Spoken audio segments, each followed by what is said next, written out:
Felipe Pitelli tinha apenas 21 anos. Era jovem, cheio de vida, apaixonado por motos, viagens e pela própria liberdade. Ele estava nos Estados Unidos com a mãe e a irmã, curtindo férias em família, aproveitando momentos preciosos que agora se transformaram em lembranças eternas. Dias antes da tragédia, Felipe havia realizado um de seus sonhos. Comprou uma moto. Era símbolo de independência, juventude e conquista. Mas foi também, infelizmente, o veículo que marcou o fim de sua história. Em uma manhã comum, como qualquer outra, Felipe saiu de moto, como tantas vezes já tinha feito. Mas naquele dia, algo aconteceu. Em alta velocidade, ele se chocou violentamente contra um caminhão. A batida foi tão forte que ele morreu na hora. Não houve tempo para ambulância, não houve chance de socorro. O menino, cheio de planos, se foi ali mesmo, no asfalto de um país distante. E enquanto sua mãe e irmã estavam ali, próximas, vivendo o pesadelo de reconhecer o corpo do filho, o pai menos no Brasil recebia a pior notícia da vida. O telefone tocou durante a madrugada no Brasil. Do outro lado da linha, a notícia que nenhum pai está preparado para ouvir. Felipe havia morrido. Um acidente, um impacto forte demais. E a vida do filho de apenas 21 anos havia chegado ao fim. O pai não entendeu. Repetia: como assim? Ele estava bem, ele estava feliz. Mas a realidade foi brutal. A morte não espera. A morte não pergunta. Ela simplesmente chega, silenciosa e devastadora. O desespero tomou conta. O pai gritou. Caiu de joelhos. Tudo o que ele queria naquele momento era estar com o filho. Mas aí veio a segunda dor. Ele não tinha um visto americano. E por mais que quisesse correr, pegar um avião, chegar a tempo de ver o corpo do seu despedir, ele não podia. A burocracia venceu o amor, o pai ficou. O filho partiu. E nasceu uma dor sem nome, a dor de quem perde um filho e não pode nem ao menos vê-lo pela última vez. O velório aconteceu nos Estados Unidos. A mãe, a irmã e outros familiares estavam presentes.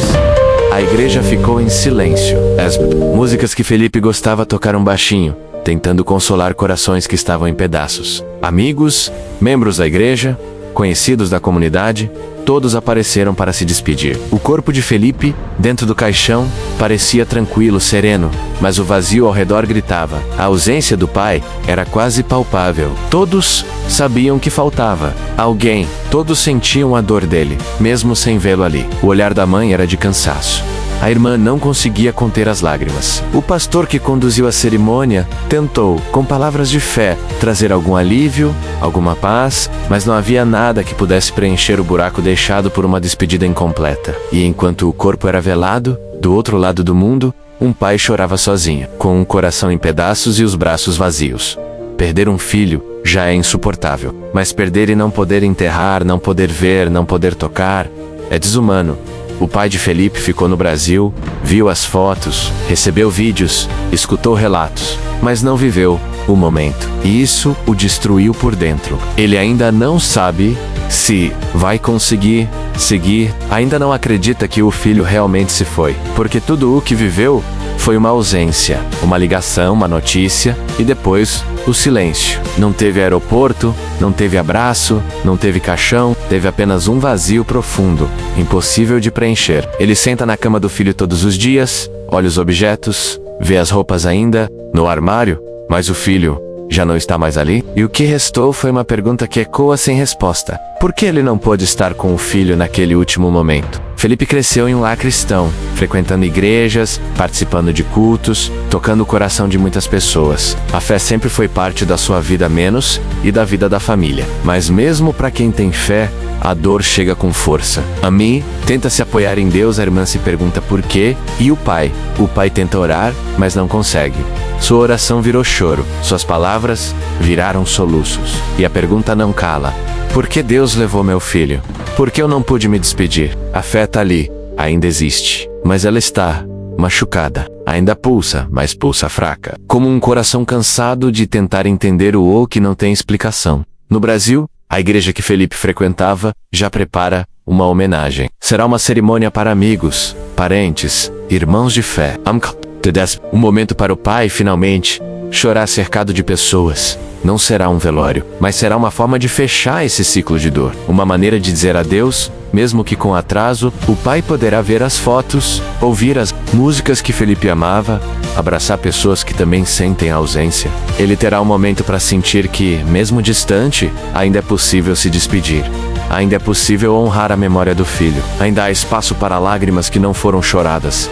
Felipe era luz, era leveza, era alegria. Tinha especial de abraçar, de ouvir, de fazer os outros se sentirem importantes. Ele era querido por todos que o conheciam. Não tinha inimigos, só histórias boas, só risos, só memórias doces. Seus amigos diziam que ele era o tipo de pessoa que todo mundo queria por perto. E agora, sem ele, muitos se sentem mais sozinhos. Ele deixou saudade, mas deixou também um legado. E é isso que a família agarra: as boas lembranças, o impacto que ele causou, o amor que ele deixou, porque Felipe pode ter ido cedo, mas viveu o suficiente para ser inesquecível.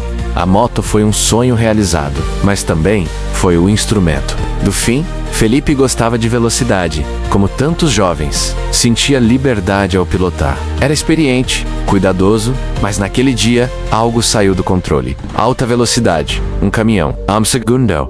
E não foi imprudência, foi destino. Uma escolha que terminou em tragédia. O pai se pergunta todos os dias: e se ele não tivesse comprado a moto?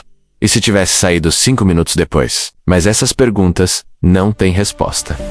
Alimentam a dor. E a única certeza que resta é essa: o tempo não volta. E o arrependimento é uma dor que não cicatriza. Cada canto da casa agora parece ecoar o silêncio de Felipe. A cadeira onde ele se sentava, o quarto onde dormia, as mensagens no celular que nunca mais serão respondidas. Tudo continua ali, como se ele fosse voltar a qualquer momento. Mas ele não volta. E essa é a realidade mais cruel do luto. A ausência que insiste em doer. O pai revive os momentos. Pensa nos aniversários, nos conselhos, nas conversas. Fotos, vídeos, e tenta segurar a voz para não chorar, mas não consegue.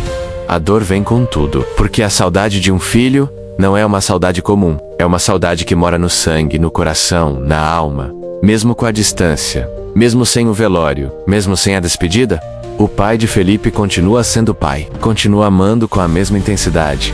E isso ninguém pode tirar. Felipe, mas o amor ficou. E esse amor agora é memória, é oração, é homenagem.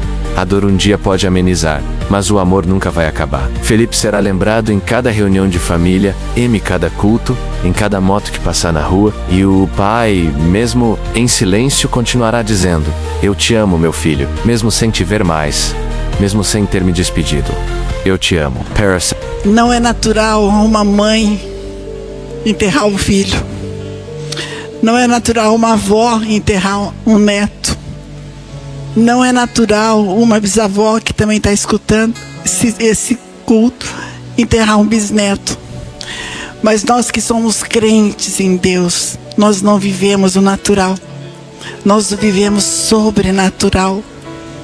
E aquele sexta-feira à noite, por volta de 11h40, o Felipe, ele conheceu o sobrenatural de Deus. Aquela hora tão difícil para nós, foi a hora que ele experimentou o sobrenatural de Deus. Quando a Cassiane me ligou, estava dormindo, e a gente acorda assim com o telefone, e ela chorando: mamãe, mamãe. E são segundos que parecem uma eternidade até ela falar: o Fefe morreu. Gente, não dá para imaginar o susto que a gente levanta. Mas naquela hora que eu levantei correndo, eu senti que eu tinha 2 opções na vida. Ou eu morria com ele, me afundava, tirava os olhos de Jesus, ou eu podia dizer: Senhor, Tu és soberano, Tu sabes todas as coisas. Eu tinha 2 semanas atrás, eu tinha falado no meu grupo de célula sobre agradecer a Deus, sobre bendizer a Deus. E um dos itens era em meio à dor. Gente, falar é tão fácil. E eu preparei bonitinho, preparei os versículos, Abacuque, né? Ainda que figueira não floresça, tantas coisas, é fácil falar. Mas esses instantes, eu pude entender: agora eu tenho que viver isso. E a gente escolhe ou viver para entender que a soberania é dele, O Fê tem 21 anos. Gente, o que falaram sobre ele aqui? 21 anos, quando a gente passa uma vida inteira e ninguém pode falar nada. Ele viveu uma vida de adulto já. E aí aprove ao Senhor no momento de maior alegria da vida dele. Ele nunca foi tão feliz, tão realizado. E nesse momento o Senhor olhou para ele e falou assim: Fê, você está feliz? Isso não é nada. Vem aqui comigo. E o Felipe foi. A gente não tem que questionar. Eu tenho falado para minhas filhas, não tem que questionar. Ou a gente tem fé, ou você crê que Deus é soberano, ou então abandona a igreja, abandona a fé. E é nessa hora que nós somos provados e aprovados. E se nós estamos hoje aqui, é para bendizer ao Senhor pela vida dele. É para agradecer ao Senhor pela vida dele. Gente, não é sobre nós, família. Não é sobre nós. Não é sobre a nossa dor. Dói. Dói. Mas Deus mandou o Espírito Santo. E Ele tem consolado. E Ele vai consolar. Ele vai consolar o teu coração, Flávio. Vai consolar. Você não é filha única. Quem é irmão aqui da Isabela?